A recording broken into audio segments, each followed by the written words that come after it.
السلام علیکم لسنرز، آئیے ڈاکٹر عبدالرب بھٹی کے سنسنی خیز ناول خارزار کی 20ویں قسط سنتے ہیں۔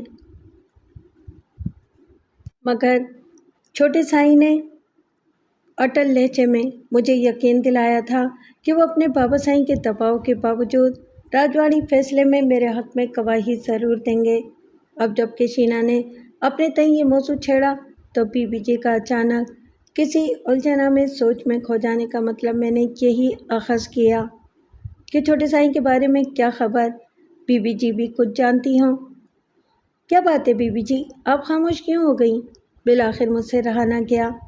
وہ ایک طویل ہنکاری بھر کر بولی، راجواڑی فیصلے میں سردار خمیسو خان کے بیٹے ڈاکٹر خان کی کنجا کے حق میں گواہی مجھے ذرا ابہام کا شکار ہوتی محسوس ہو رہی ہے۔ اس پر شینا نے قدرے چونک کر بی بی جی سے الجھن آمیز لہجے میں کہا، کیا مطلب بی بی جی؟ تم دونوں کی یہاں سے جانے کے بعد ڈاکٹر خان محمد کی بہن ماروی آئی تھی میرے پاس، انہوں نے بتایا وہ اس سلسلے میں کنجا سے ملنا چاہتی تھی۔ یہ کہتے ہوئے بی بی جی نے میری طرف ایک پریشان اور الجھی سی نظر ڈالی۔ تب میرے اصرار پر اس نے اتنا ہی مجھے بتایا تھا کہ اس کے بھائی ڈاکٹر خان محمد کی اس سلسلے میں اپنے باپ سردار خمیسو خان کے ساتھ بدمزگی ہوئی ہے اور دونوں باپ بیٹے کے درمیان ایک سرد جنگ کا آغاز ہو چکا ہے۔ ماروی کو یہ ڈر ہے کہ کہیں اس کے بھائی کی جذباتیت اور باپ کی ضد کی وجہ سے دونوں کی طرف سے کوئی انتہائی قدم نہ اٹھ جائے جو دونوں باپ بیٹے کے بیچ کبھی نہ ختم ہونے والی جنگ پر منتج ہو۔ بی بی جی کی بات پر میں اور شینا ایک دوسرے کی طرف دیکھنے لگے۔ جی بی بی جی، آپ کی بات درست ہے، میری وجہ سے واقعی ان دونوں باپ بیٹے میں سرد جنگ شروع ہو چکی ہے۔ میری بات پر شینا اور بی بی جی نے قدرے چونک کر میری طرف دیکھا۔ پھر میں نے وہ بات ان کے گوش گزار کر دی جو ڈاکٹر خان نے مجھ سے تھانے کے لاک اپ میں کہی تھی۔ بی بی جی، راجواڑی فیصلہ جیتنے کے لیے کنجا کے حق میں کیا صرف آپ کی گواہی کافی نہ ہوگی؟ لمحے بھر کی پرسوچ خاموشی کے بعد مان شینا نے کسی خیال کے تحت بی بی جی سے پوچھا تو بی بی جی ایک گہری سانس لے کر بولیں، نہیں، اس سلسلے میں 2 گواہوں کی شمولیت لازمی ہے۔ اس دوران میں ہدایتہ نے آ کر کھانا لگ جانے کی خبر دی اور اس کے ساتھ ہی گفتگو کا سلسلہ موقوف ہو گیا۔ کھانے کے بعد میرا اور بی بی جی کا ارادہ قیلولہ کرنے کا تھا، لیکن شینا نے میرا دل اداس کر دیا۔ وہ واپس جانا چاہتی تھی۔ بی بی جی تو البتہ خاموش رہیں، مگر میں مغموم نگاہوں سے شینا کا چہرہ تکنے لگی۔ شینا نے بے اختیار مجھے اپنے گلے سے لگا لیا تو تیرے قد سے میرے آنسو نکل آئے۔ نہیں کنجا، اس طرح آنسو بہا کر خود کو کمزور نہ کرو۔ وہ مجھے خود سے فوراً علیحدہ کرتے ہوئے اپنائی سے مگر پرجوش لہجے میں بولی، یہ آنسو اب ہمارے دشمنوں کا مقدر بنیں گے۔ تم تو جانتی ہی ہو میرا دل بھی تمہیں تنہا چھوڑنے کو نہیں چاہ رہا، مگر یہ ایک عارضی مجبوری ہے، اور ویسے بھی مجھے تسلی ہے کہ تمہارے ساتھ بی بی جی ہیں۔ میں تم سے ملنے یہاں آتی رہوں گی، تم بے فکر رہو۔ مگر باجی، مجھے آپ کی یاد بڑی ستاتی ہے، میں نے اپنی رکت پر قدرے قابو پا کر کہا۔ کنجا، تم میری فکر نہ کرو، میں تو اپنے خیر خواہوں کے درمیان بھی خود سے ایک لمحہ غافل نہیں رہتی۔ ہاں شینا بیٹی، تمہیں اپنی سائے سے بھی ہوشیار رہنا ہوگا۔ میری بات پلے سے باندھ کر رکھنا اور جتنی جلدی ہو سکے اس ہندو پنیے کی مفاد پرستانہ ہمدردی سے نجات حاصل کر لینا۔ پھر لمحے بھر بعد انہوں نے دوبارہ شینا سے کہا، تم فوراً انسپکٹر لال محمد لاڑک صاحب سے ایک ملاقات ضرور کر لینا اور میرا بھی انہیں سلام کہنا۔ میرا دل کہتا ہے کہ اس معاملے میں وہ تمہاری پوری مدد کریں گے۔ جی بی بی جی، میں ایسا ہی کروں گی، جواباً شینا نے سعادت مندی سے کہا اور پھر اس کے بعد ہم سے رخصت ہو کر چلی گئی۔ موجودہ حالات کے پیش نظر بی بی جی نے ایک لمحہ بھی ضائع نہیں کیا تھا اور انہوں نے اگلے ہی دن میرے معاملے سے متعلق راجواڑی کمیٹی بٹھانے کے لیے سردار خمیسو خان کی حویلی جانے کا قصد کیا، مگر مصلحتاً اس بار انہوں نے مجھے اپنے حجرے میں ہی رہنے کی تاکید کی تھی۔ پھر وہ اپنی دونوں خاص خدمتگار مریدنیوں کے ہمراہ سردار کی حویلی کی طرف روانہ ہو گئیں۔ وہاں سے ان کی واپسی گھنٹے بھر بعد ہوئی۔ میں نے دیکھا